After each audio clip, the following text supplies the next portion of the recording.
we are either carrying a burden of generational consequences, or we're trying to break cycles of repeating them.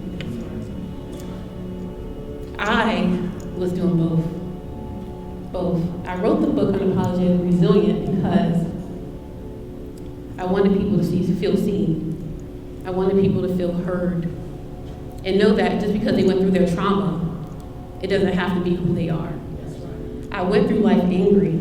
I went through life sad. I was even upset at God. And I love God. And I was upset at God because I said, why did I have to experience the things that I experienced? And I felt that there was there was just a lot of shame there and a lot of resentment there. I was just 4 years old when I experienced my trauma. And I did not understand how to tell my mom that I was being hurt. She just thought that, you know what, she has attachment issues. She just doesn't want to be dropped off, you know. And that's when she finally found out that I was abused. She finally found out that I was sexually harmed because it couldn't be hidden anymore. So Unapologetically Resilient was something that I knew I had to write one day. Originally, I was going to write a book called Success with Expectation. Because I just want people to understand how to get there, right? But I didn't want to talk about the trauma, because that was just too painful. To sit there and relive the things that you experienced, that was too painful for me. But I heard God say, you have to do this. Because it's not just about you, it's about other people who are hiding behind their trauma. So it's funny that my husband mentioned King David, because I'm going to talk about him right now. We all know the story of King David and Bathsheba, right? And Pastor Evans, if I'm saying this wrong, please let me know, because I'm not a pastor. But when I meditated on the story, it really touched me. And he was a man after God's own heart. But he was not without flaws. So when he met up with Bathsheba, he knew he wasn't supposed to do that. He was married, Bathsheba had a husband, but he linked up with Bathsheba and he ended up getting her impregnated. And what happened was he tried to cover it up. And when when we do something wrong, what we tend to do is try to cover it up and not face it. So he tried to cover it up. And ultimately, that resulted in him killing Bathsheba's husband. But we all know that King David was a man after God's own heart, and he felt remorse for what he did. So the prophet Nathan came to King David, and he said, King David said to Nathan, he said, I've sinned against the Lord. Nathan replied, the Lord has taken away your sin. You are not going to die. But because by doing this you have made enemies of the Lord, and you have shown utter contempt, so the son born to you will die. And as I meditated on the story, I said, wow, God will always forgive us for our sins, but there's always a consequence. No matter what we do, there's always going to be a consequence that follows. And because of what King David did with Bathsheba, his son had to die. So my question to you is, what has died in you because of what our ancestors have done? What was our consequence? For me, my consequence was sexual trauma, physical trauma, emotional abuse, low self-esteem, depression, and anxiety. And I am clinical, and so I can't help but to shift and go into research. So I will be talking about nature versus nurture. We all know what that is, right? Nature is our genetics, and nurture is our environment. And we are influenced by both. And there's always been a debate whether nature, or whether it's nature versus nurture. But new research is showing that it's more than nature versus nurture. It's called something that's called epigenetics. Have you guys heard of epigenetics? So before I get into what epigenetics is, I'm going to talk about what DNA, because we can't talk about epigenetics until we get into what DNA is. So DNA is an organic chemical that contains genetic information and instructions for protein and synthetases, It is found in the most cells in every organism. DNA is a key part of reproduction, in which genetic hereditary occurs through passing down of DNA from parents to offspring. Epigenetic inheritance is an unconventional finding.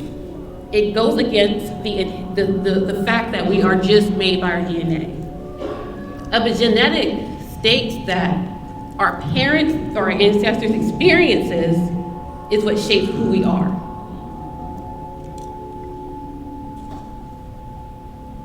So they did a study in rats, and they found that rats that experienced high nurturing or low nurturing, it affected how they parented in the future.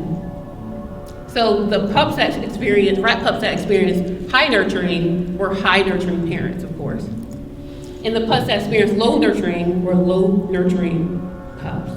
So this makes me think about a case study that I had, a client that I had, and she lost her mother emotionally at the age of 13. Literally, her mom just stopped parenting her.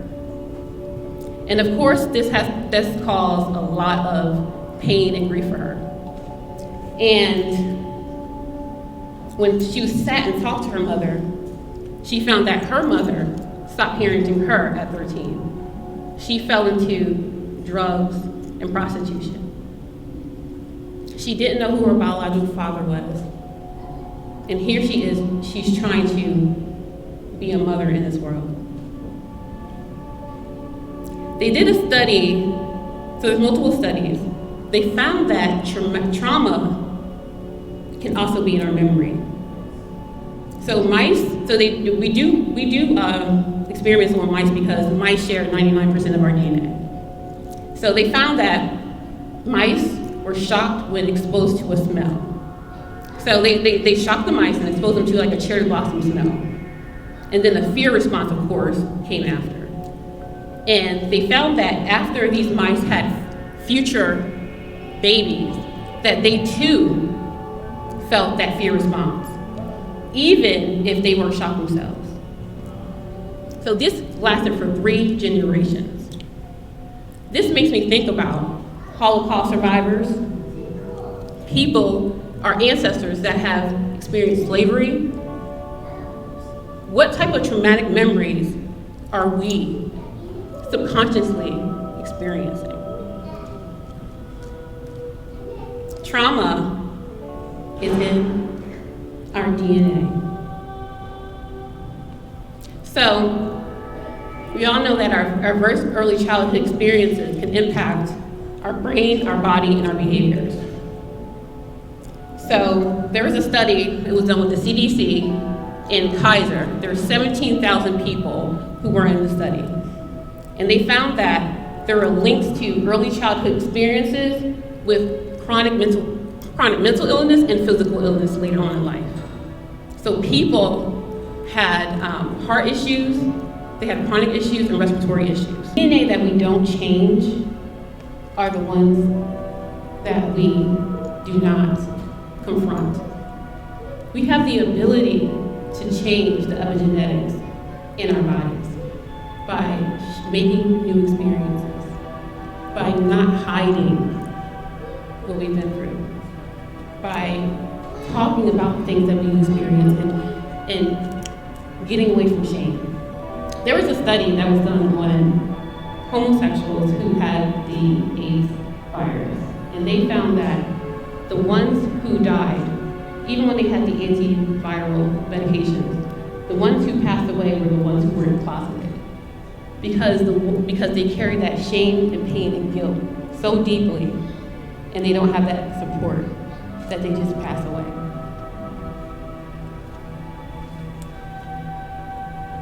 Let's break these generational curses. Let's break these generational curses. That trauma has a way of keeping us down. But we have to open up. We have to tell ourselves that this trauma does not stay here.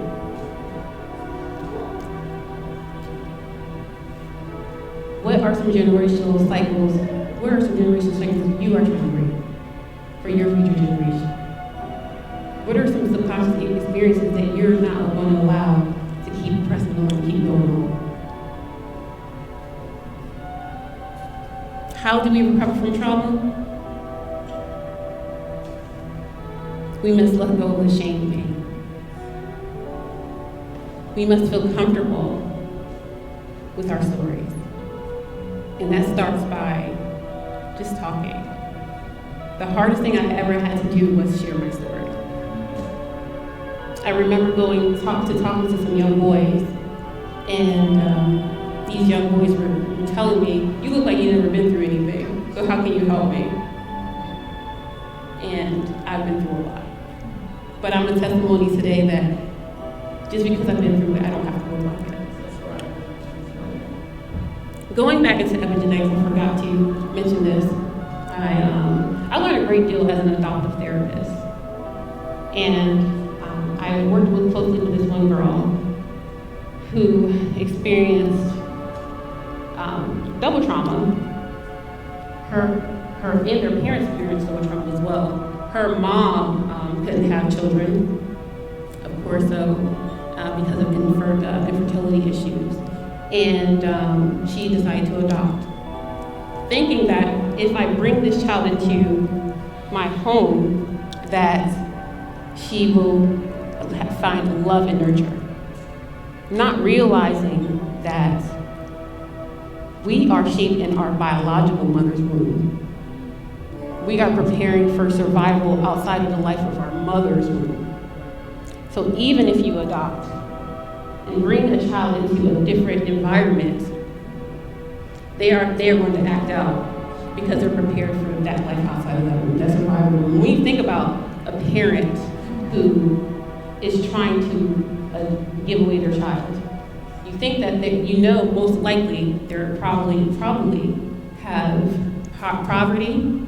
They probably have some type of mental issues. They're probably not prepared, so that stress on that womb is not good for the child. So the child that I was working with could not understand why she kept messing up the situations in the home with her adopted mom. She would hit her adopted mom, steal things, she would run away. And her adopted mom just brought her so much pain. And she even told me one day, the mom, she said, "You know what, maybe God, I wasn't supposed to have children." And I told her that's not true. It's just that you weren't taught to be a therapeutic mom. And these adoptive parents need therapeutic, these adopted children need therapeutic parents. So, in working with her, it took a while, but it was working with her. We got her to emotionally regulate her physical aggression and her emotional aggression.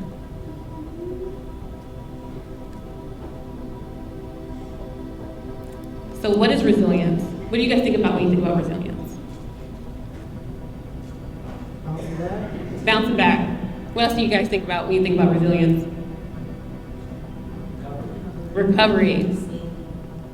Standing. Lasting change.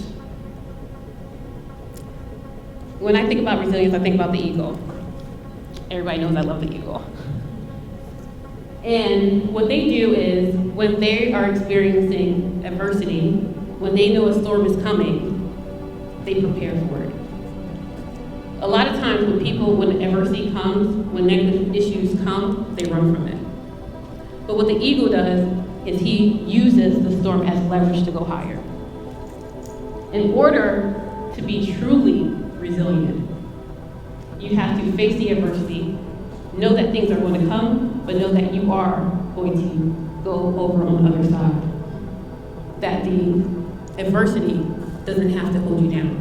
That you can use the adversity as leverage to get over to the other side. Resilience is advancing despite adversity. Despite adversity.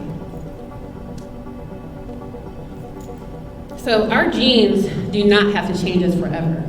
Thankfully, the brain is malleable. We have the ability to change the pathways in our brain. So that means that we gotta get rid of those not so good friends. We gotta find new places to hang out with. If we have an addictive personality, we have to make sure that we're not hanging around or being around things that keep us in that addictive mind state. We have to change how we see and view ourselves. And we have to work towards healing. Whether that's a life coach, whether that's a therapist, a pastor, or someone you can trust. Studies have found that people that form a good community tend to live longer. People that are in isolation tend to have shorter lives. Not that isolation is bad. You have to know when to isolate, and you have to know when to be in community. In a community of love and trust.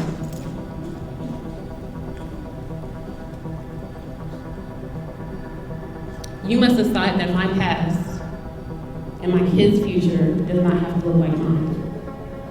I had 2 people share their ACE scores with me today, and I'm so thankful for that. But you know that that baton stops with you. That generational cycle stops with you. And that has everything to do with the choices that you decide to make today.